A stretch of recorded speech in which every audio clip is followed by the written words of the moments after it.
नमस्कार साथियों, मैं महेंद्र रघुवंशी एक बार फिर स्वागत है आपके अपने YouTube channel MR education point में। आज की वीडियो में हम बात करेंगे जो ट्रेनिंग ऑफिसर का जो एग्ज़ाम हुआ है 21 तारीख को फर्स्ट शिफ्ट में, उसका पूरा हम एनालिसिस करेंगे, उसका पूरा रिव्यू करेंगे। जैसा कि आपको जानकारी है कि हमारे चैनल पर सबसे सटीक और सही विश्लेषण किया जाता है।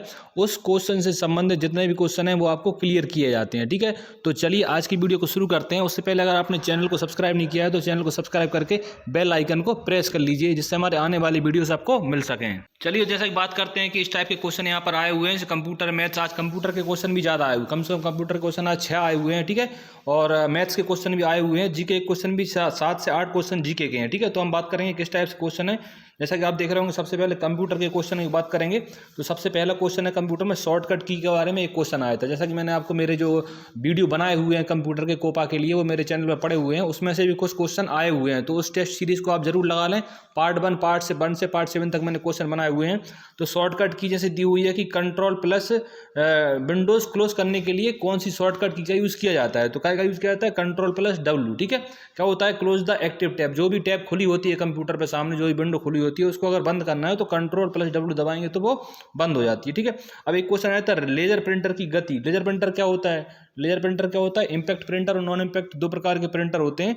तो प्रिंटर जो लेजर प्रिंटर होता है वो नॉन इम्पैक्ट प्रिंटर का एक उदाहरण होता है। ठीक है, तो उसकी गति कैसे मापी जाती है? PPM में, पेज पर मिनट में उसकी गति मापी जाती है। एक उसका फॉर्म होता है DPI। उसकी क्वालिटी कैसे मापी जाती है?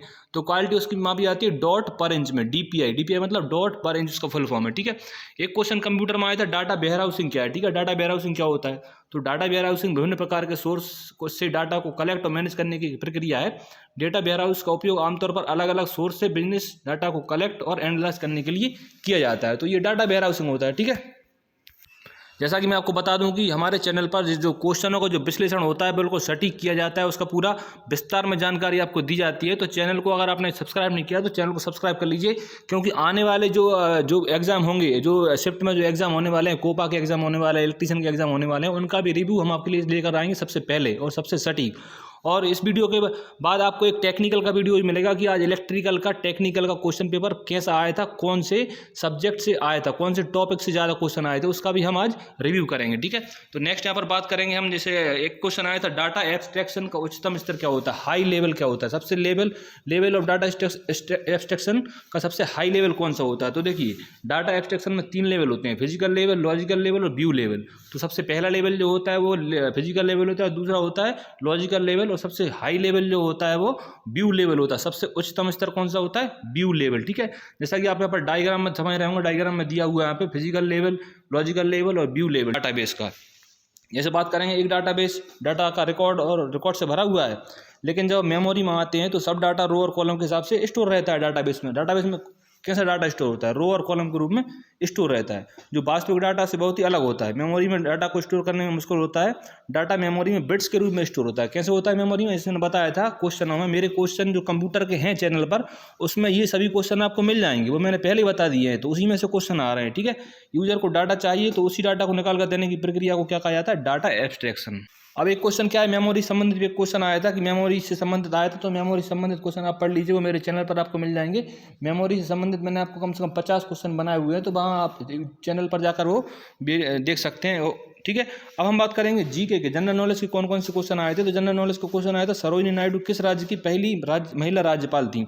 तो क्या आंसर क्या है? उत्तर प्रदेश। ठीक है, सरोजिनी नायडू किस राज्य की पहली महिला राज्यपाल थी? तो उत्तर प्रदेश की थी। ऐसे ही हम और महिलाओं के बारे में बात कर लेते हैं जो पहली थी। अब ठीक है, कब से कब तक थी? 1947 से 1949 तक ये महिला राज्यपाल थी उत्तर प्रदेश की। ठीक है, अब एक बात हम बात कर लेते हैं कि सुचित्रा कृपलानी भारत की पहली महिला मुख्यमंत्री थी। कौन थी? सुचित्रा कृपलानी भारत की पहले मुख्यमंत्री थी, जो एक क्वेश्चन कल भी आया था। ठीक है, ये वाला क्वेश्चन कल के एग्जाम शिफ्ट में भी आया था, जो 1963 से 1967 तक पहली महिला मुख्यमंत्री रही थी। ठीक है, उसके बाद इंदिरा गांधी की बात करें तो इंदिरा गांधी भारत की एकमात्र महिला प्रधानमंत्री है। ठीक है, कौन है? एकमात्र भारत की महिला प्रधानमंत्री है। विजय लक्ष्मी पंडित की बात करें तो संयुक्त राष्ट्र महासभा में पहली अध्यक्ष थी, महिला अध्यक्ष। ठीक है, कौन थी? विजय लक्ष्मी पंडित संयुक्त राष्ट्र महासभा में पहली महिला अध्यक्ष थी 18 अगस्त से 1 दिसंबर 1990 तक। ठीक है, ये भारत की महिला हैं जो प्रतिनिधित्व किया जिन्होंने। ठीक है, नेक्स्ट बात करेंगे, मध्य प्रदेश का सबसे बड़ा रेलवे जंक्शन कौन सा है? तो मध्य प्रदेश का सबसे बड़ा रेलवे जंक्शन है इटारसी। ठीक है, नेक्स्ट बात करेंगे महाराणा प्रताप किस राज्य के राजा थे, ठीक है, किस राज्य के 13वें या 12वें राजा, जो भी क्वेश्चन आया था उसमें, तो सिसोदिया वंश के राजा थे, राजवंश के ये राजा थे, सिसोदिया राजवंश से संबंध रखते थे। तो महाराणा प्रताप भारतीय इतिहास के सर्वाधिक प्रसिद्ध योद्धाओं में से एक थे। उन्हें पिता राणा उदय सिंह सिसोदिया वंश के 12वें राजा थे। राजा प्रताप मेवाड़ के राजा थे। मेवाड़ आज के राजस्थान का एक हिस्सा था जिस पर राजपूत लोग शासन करते थे, ठीक है। नेक्स्ट बात करेंगे मध्य प्रदेश की सबसे बड़ी मस्जिद कौन सी है, तो मध्य प्रदेश की सबसे बड़ी मस्जिद कौन सी हो जाएगी, ताजुल मस्जिद, क्योंकि वो तो एशिया में सबसे बड़ी मस्जिद है, ठीक है। भोपाल स्थित यह मस्जिद भारत की सबसे विशाल मस्जिदों में से एक है। इसका चित्र दिया हुआ है, आप यहाँ पर देख सकते हैं, उसका चित्र भी मैंने दिया है यहाँ पे। तो जैसे जानते हैं दोस्तों कि जो क्वेश्चन आता है उसके संबंध में कुछ जो भी और क्वेश्चन बनते हैं वो मैं आपको यहाँ पर बता देता हूँ। तो चैनल को अगर आपने अभी तक सब्सक्राइब नहीं किया तो चैनल को सब्सक्राइब कर लीजिए, क्योंकि आने वाले जो पेपर होने वाले हैं जो अलग अलग शिफ्ट में, उनका रिव्यू मैं आपके लिए लाने वाला हूँ, तो आपके लिए सबसे पहले मिल जाए, इसलिए उसको बेल आइकन भी प्रेस करके रखिए। नेक्स्ट हम बात करें, एक क्वेश्चन आया था, नई दिल्ली में समता स्थल पर किसका स्मारक है, ठीक है, तो जगजीवन राम जी का, ठीक है, बाबूजी जगजीवन राम जी का स्मारक है समता स्थल पर। अब उसकी बात कर लेते हैं कि दिल्ली में और किस किस के स्मारक हैं, तो राजघाट पर किसका है, महात्मा गांधी का। शांतिवन में किसका है, जवाहरलाल नेहरू का। अभय घाट पर किसका है, मोरारजी देसाई का। किसान घाट पर किसका है, चौधरी चरण सिंह का। तो यहाँ पर देखिए मैंने कितने क्वेश्चन आपको एक ही क्वेश्चन में कवर करा दिए हैं। तो सबसे सटीक विश्लेषण हमारे ही चैनल पर होता है, ठीक है। उदय भूमि पर क्या है, KR नारायणन का। वीर भूमि पर क्या है, राजीव गांधी का। महाप्रयाण घाट पर किसका है, राजेंद्र प्रसाद का। नारायण घाट पर किसका है, गुलजारीलाल नंदा का। समता स्थल पर देखिए जगजीवन राम जी का है। एकता स्थल पर ज्ञानी जैल सिंह का है। विजय घाट पर लाल बहादुर शास्त्री जी का है। शक्ति स्थल पर क्या है, इंदिरा गांधी जी का है, ठीक है। ऐसे ही देखिए कितने क्वेश्चन इसमें कवर हो गए हैं कि कौन से महापुरुष का किस घाट पर, ठीक है, किस घाट पर समाधि स्थल है, ठीक है। अब हम बात करें, एक क्वेश्चन ऐसा आया था, राष्ट्रीय मंत्रिपरिषद का गठन कब हुआ था, तो इसका क्वेश्चन आप गूगल पर ढूंढ सकते हैं। अब हम साइंस के क्वेश्चनों की बात करें तो विटामिन ए की कमी से कौन सा रोग होता है, ये भी आया था, ठीक है। तो विटामिन ए की कमी से कौन सा रोग होता है, रतौंधी नामक रोग विटामिन ए की कमी से होता है। अब मैंने आपके लिए यहाँ पर सभी विटामिन कमी से जो भी रोग होते हैं यहाँ पर मैंने आपको बता दिए हैं। विटामिन बी से कौन सा होता है, बेरी नामक रोग होता है। विटामिन सी से होता है स्कर्वी। विटामिन डी से होता है रिकेट्स। विटामिन ई से होता है बांझपन। विटामिन के से होता है हेमोरेजिक रोग, तो ठीक है। इतने विटामिन की कमी से इतने सारे रोग होते हैं, तो आप यहाँ पर देख लीजिए। एक क्वेश्चन आया था आंखों की क्षमता वाला, कोई क्वेश्चन आया था, वो क्लियर क्या है पता नहीं चल पाया है, तो उसको आप देख सकते हैं। एक क्वेश्चन आया था, एक्स किरणों की खोज किसने की थी, तो एक्स किरणों की खोज किसने की थी, रॉन्जटन ने। एक्स किरणों की खोज की थी रॉन्जटन ने। अब एक क्वेश्चन आया था, हीरे का क्रिस्टल किस कारण से चमकता है, तो पूर्ण आंतरिक परावर्तन के कारण चमकता है, रिफ्लेक्शन के कारण चमकता है, ठीक है। हीरे का जो प्रिज्म रहता है, प्रिज्म के रूप में रहता है, तो वो क्यों चमकता है, पूर्ण आंतरिक परावर्तन, मतलब रिफ्लेक्शन होता है। जब उस पर प्रकाश पड़ता है तो किरणों का रिफ्लेक्शन हो जाता है, ठीक है। सॉलिड स्टेट किससे संबंधित है, तो ये पदार्थ की अवस्था से संबंधित है सॉलिड स्टेट, ठीक है। किससे संबंधित है, पदार्थ या अणु की, परमाणु की जो सॉलिड स्टेट से संबंधित है, पदार्थ की स्टेट संबंधित, ठीक है।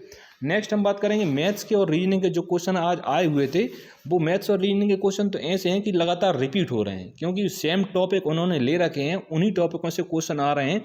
जैसा कि अभी जो है ना पिछले 6-7 वीडियो में मैं आपको बता चुका हूँ कौन कौन से क्वेश्चन आ रहे हैं, तो आप वो वाले क्वेश्चन भी देखकर मैथ के क्वेश्चन पूरे क्लियर कर सकते हैं, क्योंकि लगभग उन्हीं टॉपिक से क्वेश्चन आ रहे हैं। जैसे साधारण ब्याज से क्वेश्चन आया था, सिम्प्लीफिकेशन से आया था, दूरी एवं चाल के प्रश्न आए थे, तो ये कंटिन्यू उसी से आ रहे हैं। देखिए सिम्प्लीफिकेशन के क्वेश्चन तो हर शिफ्ट में आ रहे हैं, ठीक है। तो वहाँ से आप देख सकते हैं। और चैनल को अगर आपने अभी तक सब्सक्राइब नहीं किया तो चैनल को सब्सक्राइब कर लीजिए, क्योंकि कोपा का जो परसों पेपर है सबसे पहले उसका रिव्यू फर्स्ट शिफ्ट का मैं आपके लिए लाने वाला हूँ। वो कोपा की जो कंप्यूटर की जो क्वेश्चन की सीरीज है वो भी मेरे चैनल पर आपको मिल जाएगी, तो वहाँ से उसकी तैयारी कर सकते हैं, क्योंकि जो क्वेश्चन मैं बना रहा हूँ लगभग क्वेश्चन ये पेपर में उन्हीं से आ रहे हैं, ठीक है। अब जैसे एग्जाम्पल मैंने दिया यहाँ पर चाल एवं दूरी से प्रश्न आया था, तो इस टाइप का प्रश्न रहेगा, ये एक एग्जाम्पल है, ठीक है। इस टाइप से नहीं आया था, लेकिन इस टाइप के क्वेश्चन वहाँ पर आ सकते हैं, चाल एवं दूरी की, ये दूसरा क्वेश्चन है, ठीक है। तो ऐसे क्वेश्चन आ सकते हैं। सिंप्लीफिकेशन का जैसे रोज बता रहा हूँ मैं, सिंप्लीफिकेशन का क्वेश्चन तो आ ही रहा है, बोर्ड मास नियम का, ठीक है।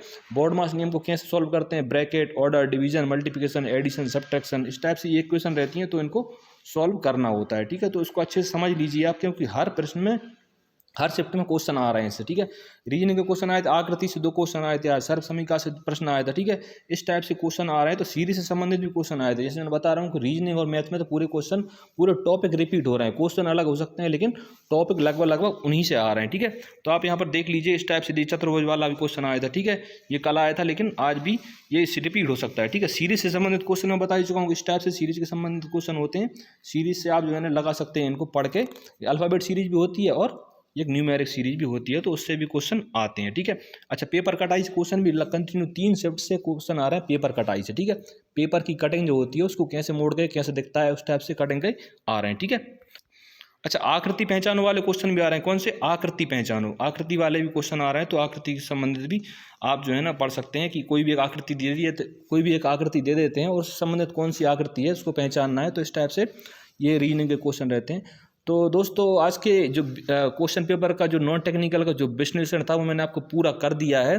और अगर आपको इसमें भी कोई डाउट लग रहा है तो मुझे कमेंट करके आप पूछ सकते हैं। और वीडियो अच्छा लगा हो तो कमेंट करके ज़रूर बताएं और वीडियो को लाइक एवं शेयर जरूर करें। अब जो मेरा नेक्स्ट वीडियो आने वाला है वो आज के इलेक्ट्रीशियन पेपर का जो टेक्निकल है, वो टेक्निकल के संबंध में भी आपको एक वीडियो बनाने वाला हूँ, उसका भी आपको रिव्यू करने वाला हूँ। तो वो जरूर आप देख लें कि टेक्निकल किस टाइप से आ रहा है, कौन से टॉपिक में से क्वेश्चन आ रहे हैं। तो ठीक है दोस्तों, मिलते हैं कल एक नई जानकारी, एक नए अपडेट के साथ। जय हिंद, जय भारत।